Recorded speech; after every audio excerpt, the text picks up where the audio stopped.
Pas trop dur sous la pluie. C'est pas le pied, faut avouer. Cette année, on est gâtés. L'année dernière, il faisait très froid. Et puis cette année, il pleut sans cesse. Bon, c'est peut-être des grâces qui nous tombent. Hein. Qui sait? Peut-être que les habitants de l'île vont enfin se libérer de la tyrannie socialiste. Qui sait? C'est ça. Et préfecture, ils donnent les gens papiers qui sont fait plein de bêtises. Vol, agresseur, je sais pas quoi. Et je suis 6 ans ici en France. Vous pouvez demander police, préfecture. Avec mon fils, on n'a rien fait. J'ai diplôme d'ELF A. Je me prépare à passer d'ELF 2. Mais j'arrive pas à trouver du boulot. Et on est dans une galère. Voilà.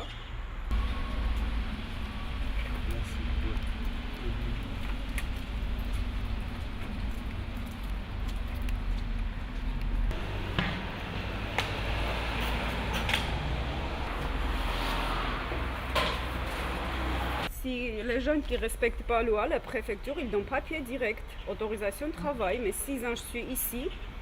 En plus, il y a une valse circulaire. Je suis 6 ans ici, mon fils, il est 6 ans étudiante. Je n'ai pas papier. Je suis autant de visiteurs. Est-ce que 5 ans, je suis ici pour visiter en France? Je veux trouver un petit boulot. Je ne veux pas l'argent en France. Je veux gagner moi-même l'argent. Je veux travailler. Et voilà, j'ai pas autorisation de travail. Je comprends pas c'est quoi ça, cette politique. Vous êtes de nationalité? Je suis arménienne. Arménienne. Je suis depuis 2008 en France. Voilà. J'ai un fils 21 ans, il est étudiant, il est bien gentil. J'habite avec mon fils. Et c'est lui qui gagne un tout petit salaire et j'habite avec lui. Voilà. Merci madame. Merci. Parce que dans ma rue, d'où j'avais trouvé moi-même personnellement, on est 10 Français dans une rue. C'est énorme. Vous ne pouvez pas vous imaginer sur Roubaix comment ça devient une catastrophe. Ça devient une catastrophe pour tout, aussi bien pour les gens, commerçants, et ça devient en train de mourir. Elle meurt cette ville, parce que moi-même je suis dans un club de country, on nous a fait casser notre club. Notre club il est mort, on nous tue tout à Roubaix. Aussi bien commerçants, aussi bien que organisation, tout ce qui a besoin dans Roubaix n'existe plus. Et bien sûr, Roubaix dans le temps, il y avait énormément d'usines. C'était une ville qui vivait par les usines. Mais l'usine n'existe plus à Roubaix, tout y est mort. Donc les gens, on est arrivé dans une ville morte.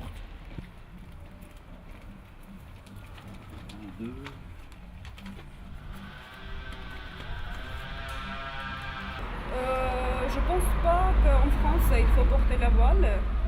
Les gens qui portent la voile, il faut rester dans son pays.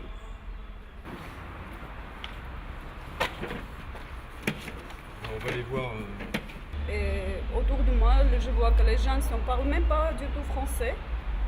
Eh ben, ils sont tous papiers, autorisation de travail. Je comprends pas, ça veut dire quoi, c'est quoi cette politique?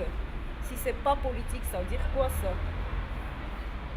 Bah voilà, je comprends pas, ça veut dire quoi, politique. J'ai attendu beaucoup Marine Le Pen. J'aime beaucoup la manière qu'il parle. Elle est une dame très forte, très très forte. Je connais un petit peu politique. Moi aussi, j'étais politicienne dans mon pays. Bah, je comprends pas, ça veut dire quoi ça? Bah quand même, il faut respecter la loi. Les gens qui sont fait tout effort pour parler bien français, pour respecter les lois françaises, il faut donner un peu fort, il faut donner la chance pour trouver du boulot par exemple, pour vivre en France normalement. Il n'y a pour l'instant aucun problème, les gens sont assez réceptifs quand on les rencontre. Les gens sont réceptifs au... Oui, oui, ça se voit nettement. Hein, Ça présage... on a plutôt de faire mais je pense que c'est pas trop mal. Malheureusement, c'est malheureux. C'est une belle ville par elle-même. Hein. On a par la vue, il est magnifique. Hein. C'est que maintenant, les gens ne veulent plus sortir. Les gens vous dites qu'il y a un chanteur qui vient sur Roubaix. Non, on ne sort plus. Non, on reste à la maison.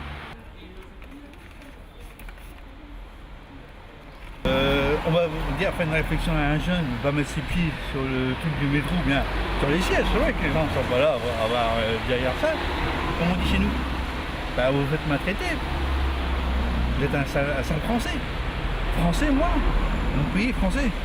On va où là? Et on dit aux femmes sale gouelle. Sale gouelle, c'est-à-dire sale française. Hein. Voilà, mais eux ils ont le droit de vous Sal Gouel. Sal Gouel, hein. Gouel veut dire, en arabe, veut dire sale français. Par contre, si vous les insultez, là on peut être d'accord. Là, ils vont dire, vous êtes raciste. Ah ouais, c'est vrai, ouais. Vous voyez là le conflit qui se passe, et c'est grave.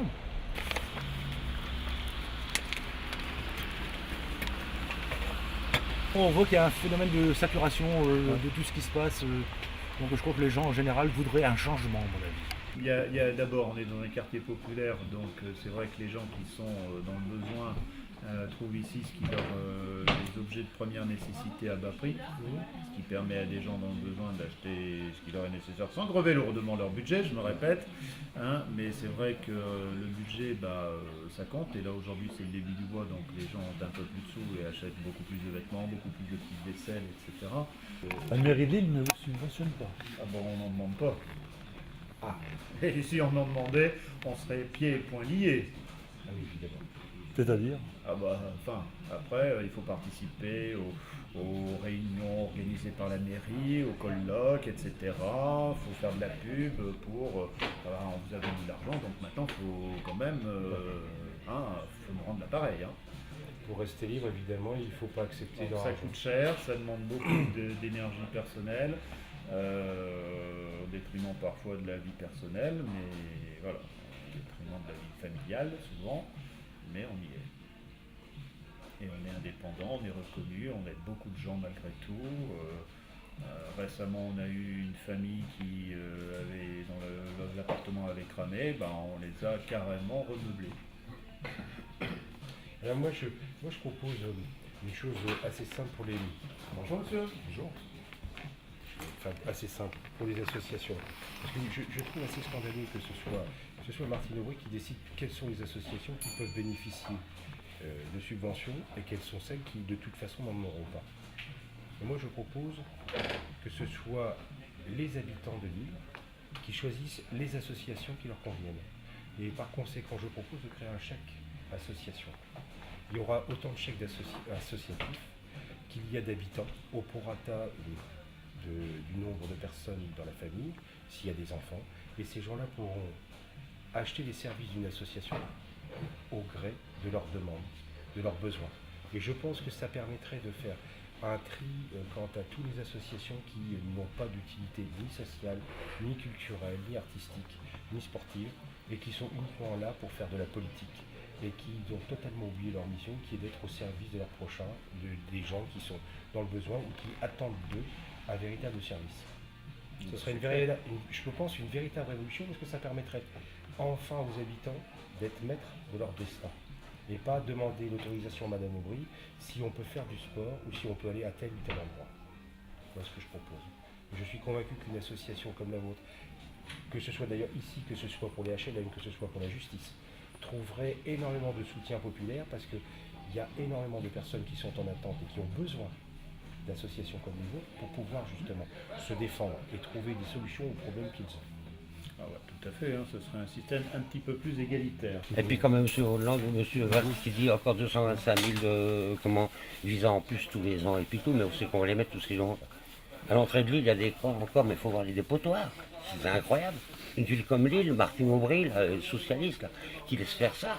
Les gens qui arrivent, les touristes qui arrivent à Lille, qui voient les camps de Rome, c'est incroyable.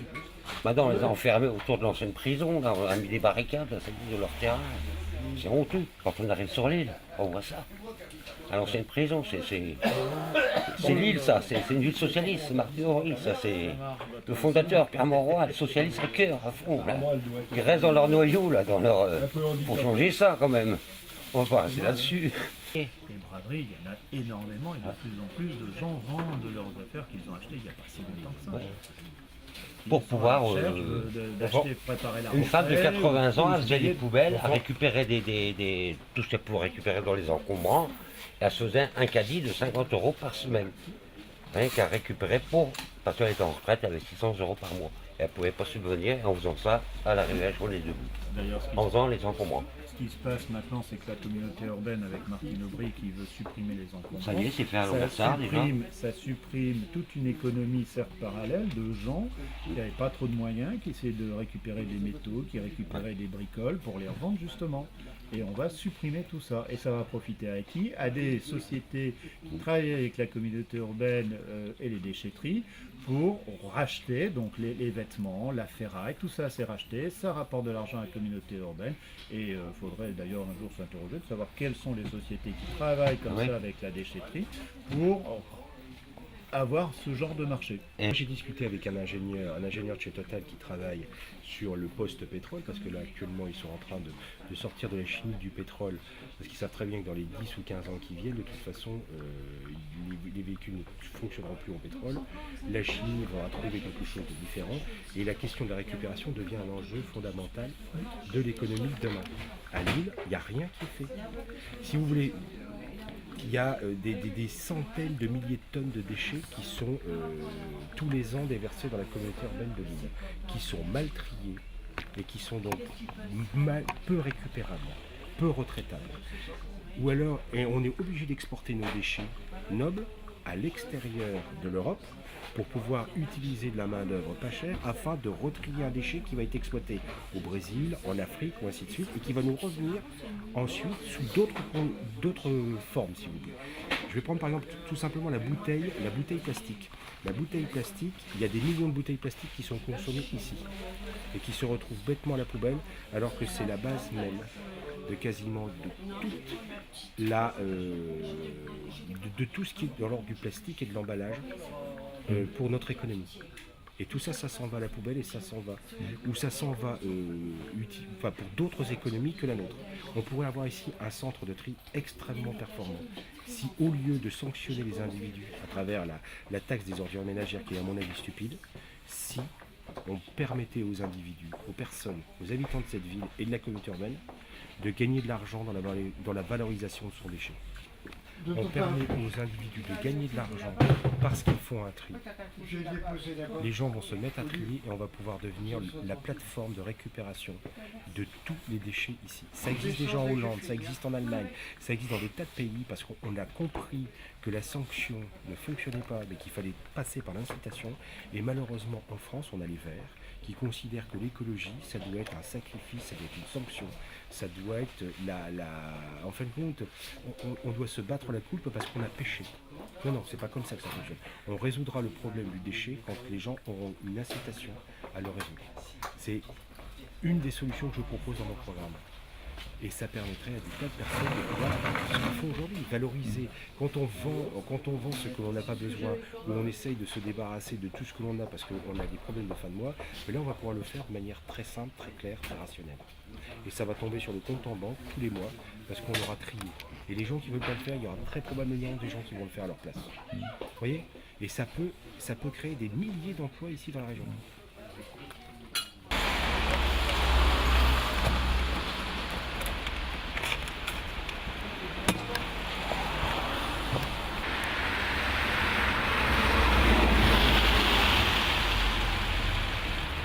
Comment est l'accueil des Fivois? Rien ne nous arrête.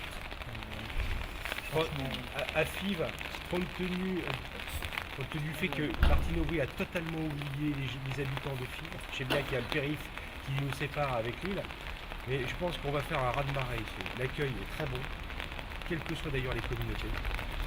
Les villes sont sales, les poubelles sont pas ramassées, les routes sont pleines d'eau pour la sécurité est endémique, les commerces sont fermés partout.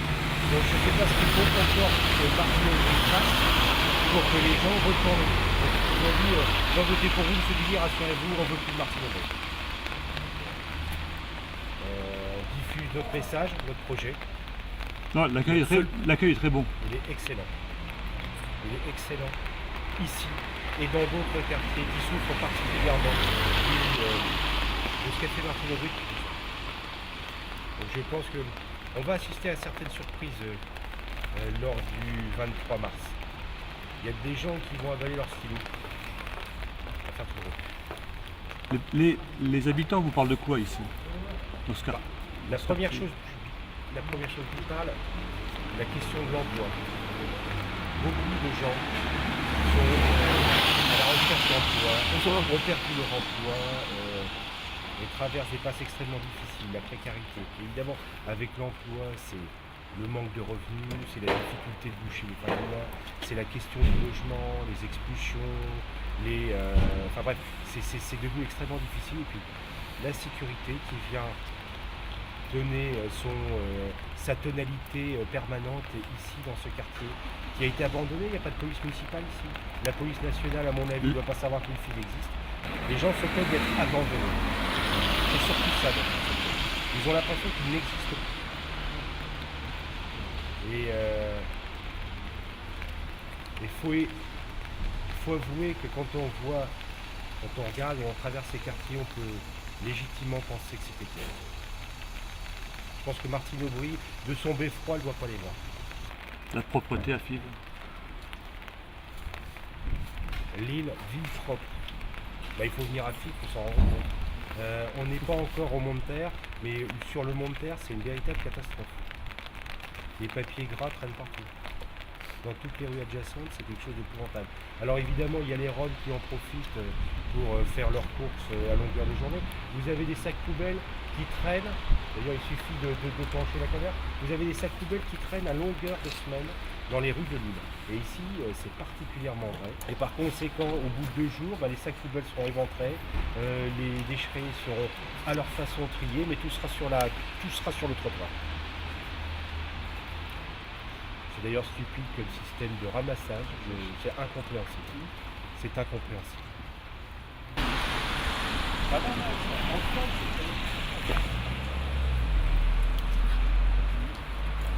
Donc il y a 2 sociétés qui ramassent des déchets différents. Donc Estera ramasse ça et de Richebourg ramasse autre chose. Résultat, les gens ne savent pas quand est-ce qu'ils doivent mettre leurs déchets. Ils mettent toujours tous leurs déchets sur là. Et puis on ramasse ce qu'on a envie de ramasser en fonction du contrat qu'on a. Et résultat, c'est en permanence les déchets dans les rues de l'île. C'est ça. Qui a eu cette idée ridicule de scinder en 2 le contrat de ramassage des trucs, qu'on définit un secteur. Donc par exemple une ville, on dit voilà, la société de Richebourg, vous ramassez tous les déchets. Vous débrouillez que les rues soient propres. Et puis à Moulins, on confie le contrat à son concurrent. Mais au moins, c'est clair, net, précis. Les gens savent que tel jour, on ramasse les déchets. Là, personne ne le sait. Et comme personne ne le sait, les rues sont sales en permanence. Merci.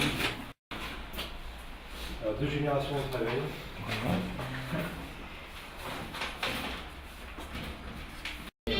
On a trop de taxes, voilà. Si ça continue comme ça, on va fermer. On est trop taxé. C'est pas, on ne peut pas continuer comme ça. Mais je vais vous laisser mon programme, vous lisez et vous m'appelez. Et vous verrez qu'il y a des choses à faire en la matière pour pouvoir dynamiser le commerce des petites et les moyennes entreprises ici, favoriser l'emploi parce qu'il y a des finances.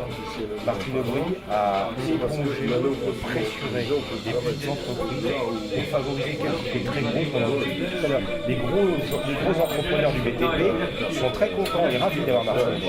On n'a pas de route, on a des stades. Il y a des stades qui sont qui coûtent une fortune et qu'on aurait pu faire pour une somme au moins divisée par 2, peut-être même gratuitement, puisque M. Partage avait proposé. Mais Marie, d'un côté, on va dire 60%, elle a raison. Vous êtes de nationalité Algérien. Donc un Algérien qui soutient Marine. Ouais. Bien. Vive Marine. Vive Marine, elle est carrée.